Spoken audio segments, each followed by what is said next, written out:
After the commercial success of Naruto Ultimate Ninja Storm in 2008, publisher Bandai Namco was ready to expand on the Storm series with its sequel, Naruto Ultimate Ninja Storm 2, releasing 2 years later in 2010. Bandai was hoping for another smash hit, opting to release on an additional platform this time around, whilst developer CyberConnect 2 was busy working to correct fan complaints from the series' debut entry. And while Naruto Ultimate Ninja Storm 2 does do a lot of things better than its predecessor, such as including incredibly cinematic boss battles and overall feeling much quicker paced, there's still a multitude of issues with it, and even in some areas where the first game did it better. So with that, let's cover the second entry in the Storm series, Naruto Ultimate Ninja Storm 2. Development for Naruto Ultimate Ninja Storm 2 began quickly after the release of Naruto Ultimate Ninja Storm in 2008. With this first entry being a wild success, Bandai wanted to expand their possible player base for a sequel and opted to release the game on both PS3 and Xbox 360, whereas the original game was only ever released originally on the PS3. The goal of the development team from CyberConnect 2 was to listen to fan feedback and fix any major complaints, as well as take the game up to the next level with an even more cinematic experience. To find fan complaints, the team actually researched various fan sites to see what improvements could be made, one example being the new inclusion of online multiplayer. In terms of the improved cinematics, the development team wanted to go all out with this game's story mode. They wanted many variations in gameplay in order to keep Naruto fans engaged even while playing through a story that they already know. And the team also wanted to improve the cutscenes and presentation so that players who may be unfamiliar with the source material could still understand what was going on and connect with the story. You can really tell the development team cared deeply about this game. CyberConnect 2 president Hiroshi Matsuyama even said that it was a special moment developing the Sasuke vs Itachi battle and that he almost teared up while watching. I can't blame you, Matsuyama. I really can't. Despite development beginning in 2008, Naruto Storm 2 wouldn't be officially revealed until December 20th, 2009 at a Jump Festa event. Just like the previous game, a short downloadable demo was released before launch, first in Japan on July 29th, 2010, and in North America a month later on August 24th. And only a month after the demo's release in North America, the full game would release in mid-October. Naruto Storm 2 released in PAL regions on October 15th, in North America on October 19th, and in Japan on October 21st, 2010. Unlike Naruto Storm 1, where the Japanese release date was months after the English release, Storm 2 would release in every region within days of each other, a detail which Matsuyama was particularly happy about. In terms of reception, it was yet another critical and commercial success. IGN would give it an 8 out of 10, GameSpot a 7 out of 10, GamesRadar Plus a 3.5 out of 5, and Famitsu a 39 out of 40. Currently on Metacritic, it sits at a 76 critic score and an 8.2 user score. Talking sales numbers, it would perform very well, being Bandai Namco's second best-selling game of 2010, only behind Tekken 6. And even by December 2020, only 2 months after its initial release, it had already shipped 2 million copies worldwide. Despite the generally positive reviews and the great sales performance, there's still undeniable issues. Most criticisms would really boil down to 2 main points. Combat is still too simple, and the story mode still has too much filler.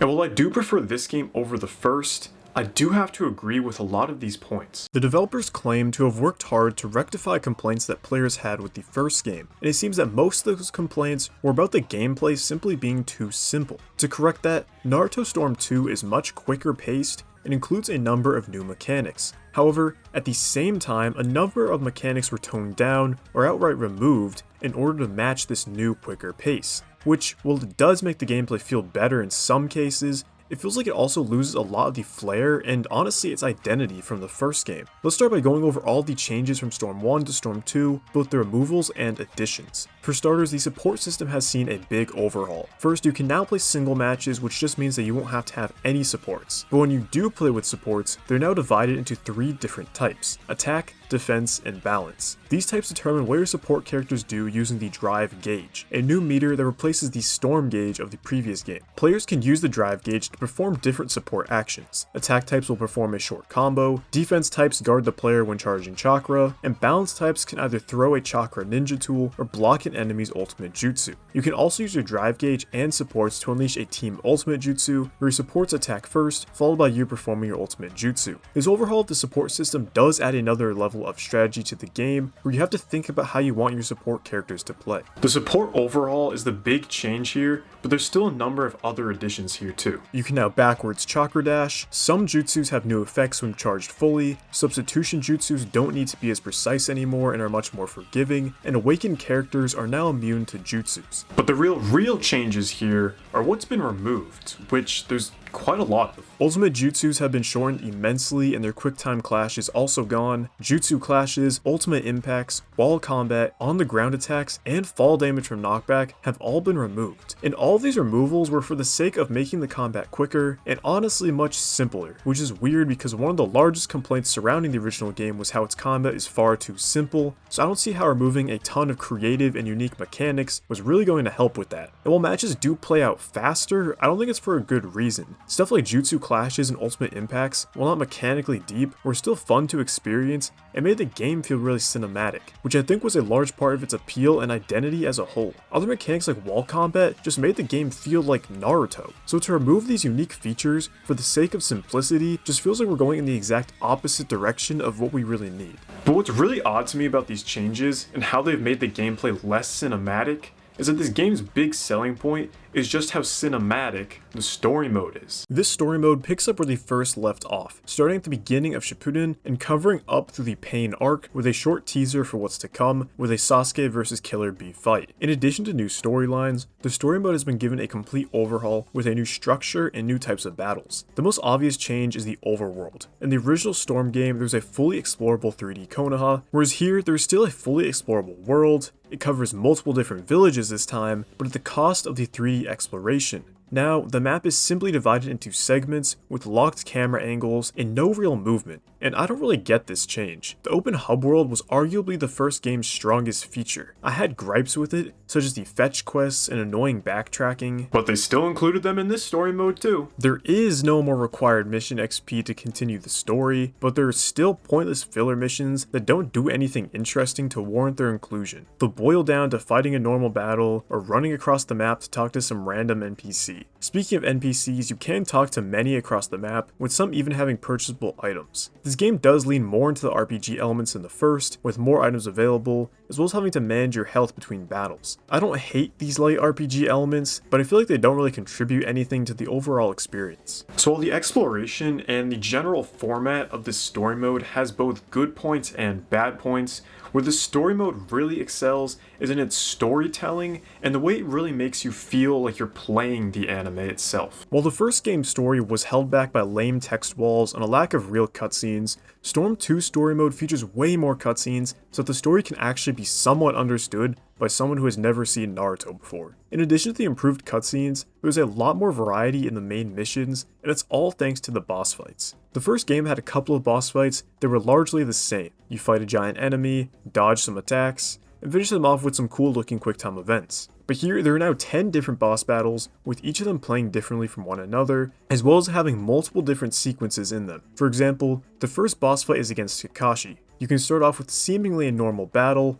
until Sakura destroys the ground. Now you have to avoid water and hide on rocks to dodge Kakashi's lightning. Occasionally he'll jump down for you to attack him normally, and in the end, you finish him off with some quick time events. Every single boss fight has its own unique mechanics, which is really cool. There are on-the-real shooters, some battles that are more akin to action games, and some boss fights even have their own segments where there isn't even any fighting involved. For example, on the Sasuke vs Itachi fight at the very end, you play as a worn-out Sasuke, unable to fight back as Itachi slowly approaches you. All you're capable of doing is walking backwards in fear. Or, during the Jiraiya boss fight, you have to play as him, unable to fight back as you get jumped by every path of pain. While we're lacking the open 3D world, if it's at the cost of having improved boss battles and cinematics like this, I think that's a pretty fair trade-off. It's moments like these where the game really shines because it does such an excellent job at retelling the story of Naruto while actually putting you in the perspective of the main characters. And since I just ended that last sentence with the word characters, I'm going to use this as a segue to talk about the character roster. While Naruto Storm 1 featured 25 playable characters and 10 support characters, Storm 2 jumps up to now 42 playable characters. There are no longer support-only characters, so every single playable character can also be a support character.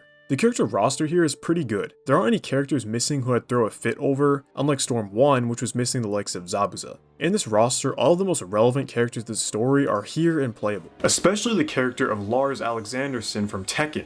because he's very relevant to the story of Naruto. Yeah, so somehow Lars from Tekken 6 ended up as a guest character in this game. Apparently Matsuyama just liked his design so much that he asked the Tekken team if he could appear in this game, and since Bandai also publishes Tekken, they were like, okay. It's a really cool addition, I'm not complaining, it's just a really odd addition, especially considering there's some more characters that could have been added. My main complaints would just be the lack of the younger versions of the main cast. They were fully playable in Storm 1, and they could have easily just poured them over into this game like they did with the older characters. It's especially weird when there are certain moments in the story mode where you briefly play as the younger cast, like during the Naruto vs Sasuke boss fight. Well, it would have been a nice addition, I can at least see where they're coming from. A lot of their ultimate jutsus would have been a whole lot faster than this game's cast, and this game is supposed to be focused on Shippuden era Naruto, so featuring a lot of the younger cast could take away from that, I guess. Again, just like in Storm 1, the presentation is one of the best parts of Storm 2.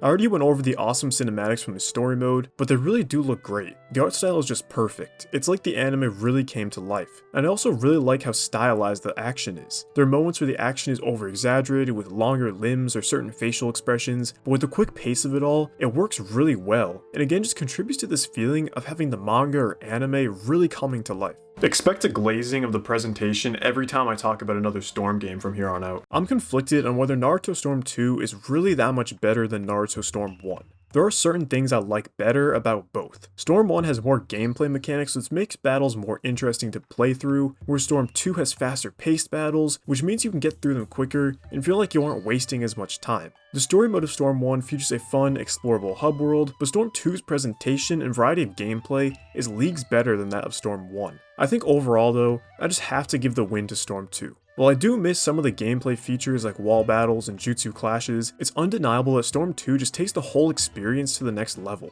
The story mode is vastly improved with better cutscenes, more boss fights, and more diversity in gameplay.